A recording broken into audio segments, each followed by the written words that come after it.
Hello everybody and welcome to the Tinfoil Hat Society. I'm your host Malachi Channel and this is my co-host. Wade Scott, literally. Today's episode, Hellen Keller. Was she real? Did she do anything she said she did? Did she fly that plane? Let's find out more. Hellen Keller, born in 1880 and dying in the 1920s or around then. What else do we need to know about her? She supposedly wrote 14 books and 7 research papers, the first blind and deaf person to have a college degree, and much more.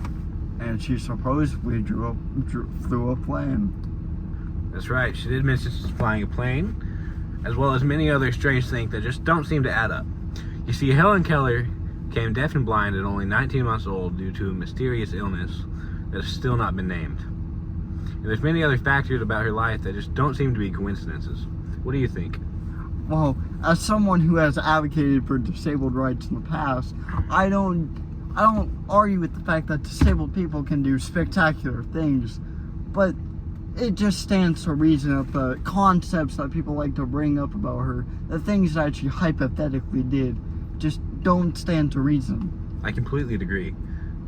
As a, deaf person and whatnot, I think it's fair to assume it doesn't make any sort of sense to fly a plane. It simply just doesn't add up. Especially if you can't see on top of that.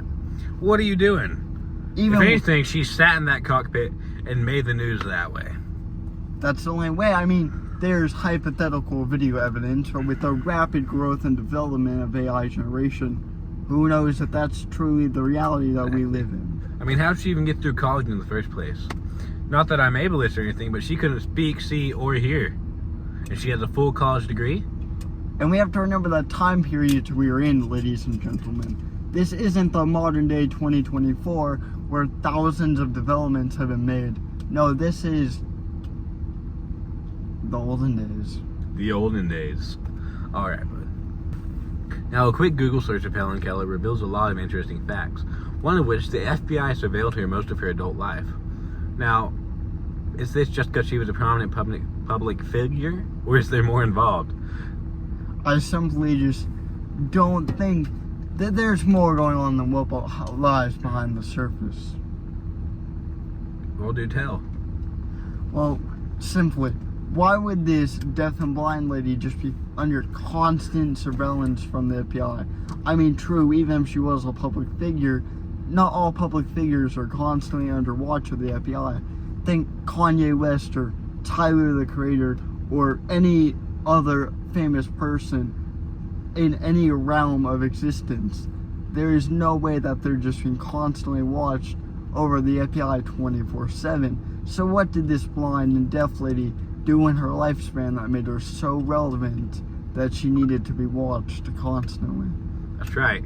And even though she was an activist, we didn't see the FBI surrounding Martin Luther King Jr. or any other figures who were in a lot more imminent danger. I mean, yes, tragically, as you know, Martin Luther King got shot. Where was the FBI to come defending him when that happened? Once again, I propose the question, what makes this one lady so special to human history that she's the one that needs to be watched? Exactly. There's got to be something more going on behind the scenes here. Now, as someone who read Hellen Keller's biography and parts of her memoir, there's a lot of things that just don't seem to add up throughout her lifespan, or weird coincidences. For instance, the first house fire. She went through a house fire that destroyed supposedly 3 of her novels. Now, this was a lot of hard work for her, and it would be just a little strange and out of character that she didn't even try to save them during this fire. I mean, if you put so much of your life towards writing novels or autobiographical pieces, why would you just allow them to burn up in a fire without trying to retrieve them? Was she trying to hide facts from the public? Especially if they're just in your bedroom, on your desk.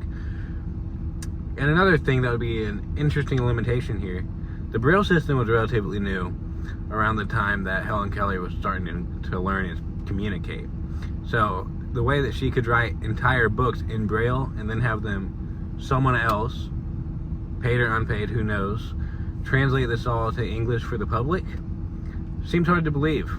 Again, folks, this isn't the 2024 where multiple organizations have springed up over the years to defend the rights of the disabled. these are much older times where people didn't seem to care as much about the rights of people with disabilities. And with Braille being a newer invention, how could she make all these books as a deaf and blind person? Who was helping her? Because I find it hard to believe that someone who is deaf and blind since birth could do all these things on her own. Well, we know she had an aide for sure, but most of the credit still went to her. Especially once she started gaining more independence into her public speaking, which was rough, but it was still a groundbreaking thing for her to do. So it makes sense that she does have some public prominence.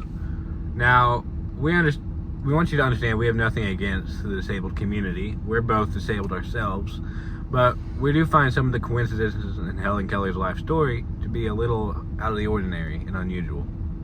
Anyways, what are your guys' thoughts on this impressive subject matter? And I would like to say one last time, as my lovely co-star said, we do not agree with bullying the disabled, and we are activists for their rights.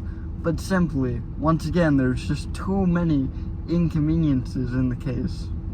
Inconsistencies? English. Alright, thank you guys for tuning in. Like and subscribe for more. It'd be greatly appreciated. And we'll see y'all next time. Adios.